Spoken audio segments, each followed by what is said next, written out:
Россия призовет 300 тысяч, Макрон превращается в ястреба, а НАТО передаст 100 миллиардов для Украины. Обо всем этом расскажу подробнее в эфире «Нехта». Самые важные и интересные новости. Трамп называет нелегалов животными и угрожает самой крупной депортацией в истории Америки. Они отправляют заключенных, убийц, наркоторговцев, психически больных, террористов. В нашу страну сейчас приезжают худшие представители всех стран. На Окинаву надвигается цунами. Цунами также наблюдалось в прибрежной зоне острова Исигаки. Мы призываем людей, живущих в районах, где есть предупреждение о цунами, эвакуироваться на более высокий уровень или в безопасное здание. А Лукашенко готовится к войне. Вот он хочет завербовать литовцев и латышей. Да Господь с вами, не надо мне эта вербовка, кто ж так вербует? Кого надо, мы уже давно завербовали. Спасибо, что смотрите, спасибо за доверие. Не забывайте ставить лайки, не забывайте подписываться на канал и не забывайте о комментариях. Мы хотим знать, что вы думаете, правда. И YouTube, видя, что вам это интересно, показывает видео большему количеству людей. Поехали. Россия планирует призвать 300 тысяч человек, говорит украинский президент, и к лету перейти в наступление. Вони на фронті будуть. Що стосується окремої кількості, скільки буде мобілізовано, поки вам не готовий це сказати. Можу сказати, що Росія на 1 червня готує мобілізацію 300 тисяч, додатково 300 тисяч військових. Про призыв в украинскую армию Зеленский говорит, что 500 000 солдат Украине не нужно. Еще президент ответил критикам ударов по территории России. Говорит, цитирую, «для того, чтобы в конце концов понять, как выжить в Харькове, как людям жить без света и воды, надо, наверное, людям приезжать, смотреть, а потом что-то осуждать или нет». Конец цитаты. Зеленскому вторит и президент Финляндии. Единственное, что понимает Россия, это язык силы. И кто бы ни совершал нападения внутри России, если вопрос заключается в том, есть ли у меня проблемы с тем, что из-за них повышается цена на нефть, то мой ответ – нет. У меня нет проблем с этим, потому что на войне всегда есть сопутствующий ущерб. И как я уже сказал, кто бы ни совершал эти атаки, они, по крайней мере, знают, что делают, потому что они не бьют по мирным жителям. У Финляндии нет причин отправлять войска в Украину. Мы поддерживаем Украину всеми другими способами, которые только возможны в данный момент.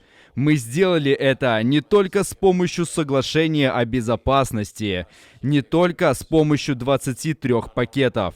И для меня это предоставление Украине оружия, предоставление Украине боеприпасов, предоставление Украине обучения и предоставление Украине пути к членству в ЕС и НАТО. Складывается впечатление, что эти протесты только формальные. На самом деле никто не против нанесения ударов по территории России. Мы поговорили об этом с экспертом, политологом Олегом Саакяном. Украина способна наносить подобные удары и с точки зрения технической, и с точки зрения политической, даже в условиях, когда эти удары не поддерживаются публично нашими партнерами. И это говорит об достаточно серьезном уровне решимости и способности внутренней и внешней это делать. Также к хорошим новостям можно отнести то, что публичные заявления все-таки это дипломатия публичная. Соединенные Штаты заинтересованы в том, чтобы у России не было аргументов для дискредитации западной коалиции по поддержке Украины в мире. То есть они пытаются всячески не давать поводов для российского нарратива о том, что якобы Соединенные Штаты, якобы руками Украины воюют против России. И, соответственно, от любых эскалационных действий со стороны Украины Соединенные Штаты всегда отрекались и всячески дистанцировались. Образ сильного, он всегда более привлекателен для западной общественности и западных элит. И если даже на камеру говорят, что нет, мы осуждаем, то это не значит, что за закрытыми дверьми не говорят, мы бы так же делали, и, в общем, мы вас понимаем. Публично поддержать не можем, но, конечно же, никто останавливать вас в абсолютно законном праве самообороны не будет. Плохая новость в том, что Соединенные Штаты все еще остаются в парадигме сдерживания и анализа эскалационных рисков. Проще говоря, не провоцирование агрессоров, будь то Россия или хуситы или Северная Корея, неважно. Мы видим, что Соединенные Штаты в целом не проявляют свои силы и наоборот непропорционально своей силе проявляют нерешимость, чем создают пространство для сил дестабилизации, проявить себя и попробовать свою судьбу, потягав тигра за усы. И вот это, конечно, плохая новость. Акцентируя внимание на неподдержке подобных ударов Украины, на несогласии с ними, Соединенные Штаты демонстрируют слабость как для агрессоров, так и для своих союзников. По всей видимости, интенсивность таких ударов снижаться не будет. Справимся без НАТО. Президент Франции подбивает Запад реагировать на Россию жестче. Об этом пишет The Wall Street Journal. Также Макрон якобы намекнул на то, что в случае нападения на французские войска во время и в случае их нахождения в Украине реакция НАТО просто не понадобится. Президент Франции был сторонником диалога с Владимиром Путиным в начале конфликта, предупреждая, что союзники не должны унижать Россию. Однако за последний год Макрон начал раздвигать границы того, как далеко Запад готов зайти в противостоянии с Москвой. Он был одним из первых сторонников вступления Украины в НАТО, а также Европейский Союз. Он также был во главе многих дипломатов, которые направили свои усилия на укрепление военной помощи Украине и вместе с Великобританией отправил мощные крылатые ракеты для ВСУ. Макрон обеспокоен тем, что европейские страны рискуют превратиться в простых вассалов сверхдержав, таких как США и Китай, если континент не будет наращивать свой военный потенциал. Министр иностранных дел Польши ответил Александру Лукашенко о подготовке белорусских солдат к войне. Радослав Сикорский сказал, цитирую, «Пусть попробуют, посмотрим, кто победит». Конец цитаты. И очень похоже, что Лукашенко действительно хочет попробовать.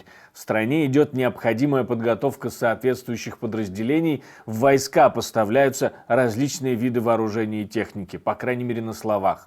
Ну а еще Лукашенко говорит, что всех в Литве и Латвии уже завербовал. Когда-то мы у них топоры и вилки покупали, были времена 90-е. Сейчас они к нам едут и дрова готовы у нас купить. Но если наши люди есть что-то продать, ну пусть продадут. Но чисто по-человечески. Вот он хочет завербовать литовцев и латышей. Да Господь с вами, не надо мне эта вербовка, кто ж так вербует? Кого надо, мы уже давно завербовали. НАТО создаст специальный фонд в 100 миллиардов евро для Украины. Такое предложение было озвучено на встрече министров иностранных дел стран-членов Альянса.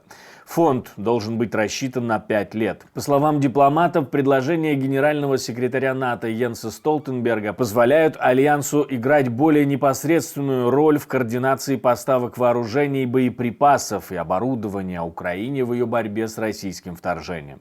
Вы знаете, что генеральный секретарь Йенс Столтенберг сделал предложение о выделении 100 миллиардов в течение 5 лет. Мы проанализируем целесообразность этого предложения. На данный момент решение не принято, но нам нужно подготовиться к саммиту в Вашингтоне, который состоится в июле. Очевидно, что сегодня Россия является одной из главных угроз.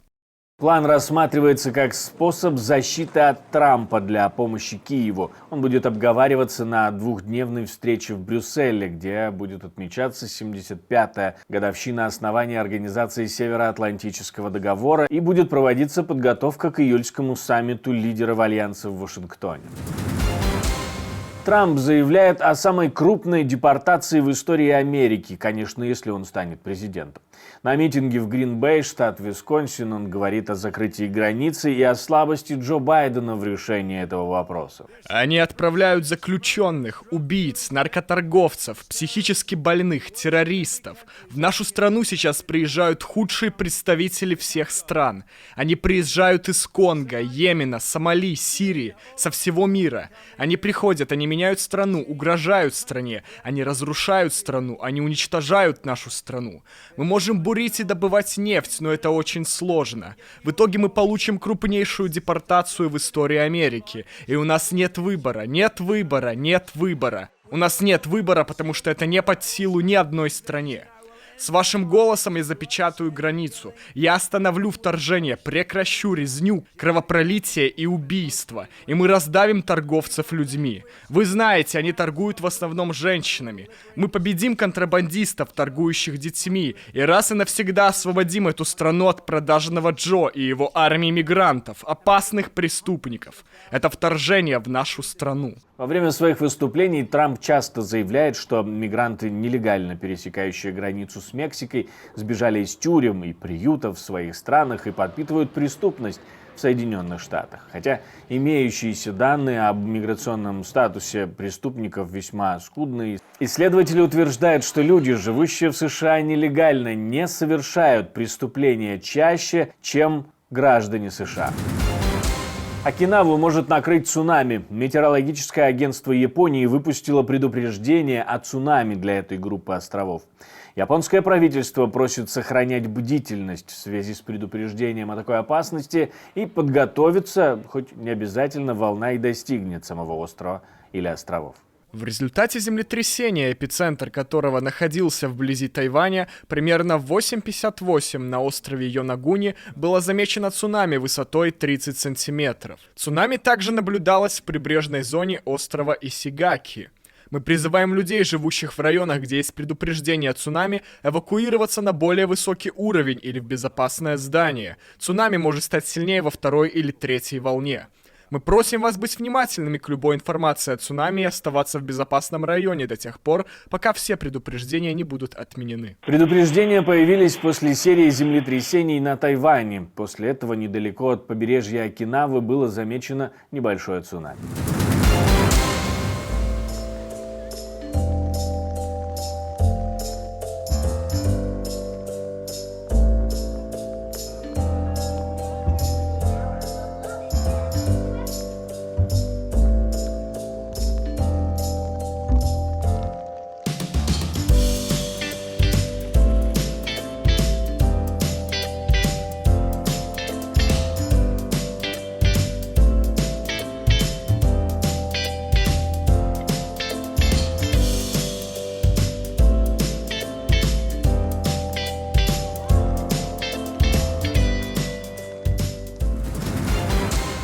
Спасибо, что смотрите, спасибо за доверие. Не забывайте ставить лайки и оставлять комментарии. Не забывайте подписываться на канал. Еще раз напомню, что это очень важно для всех нас и для YouTube, когда он понимает, что это видео можно показать всем.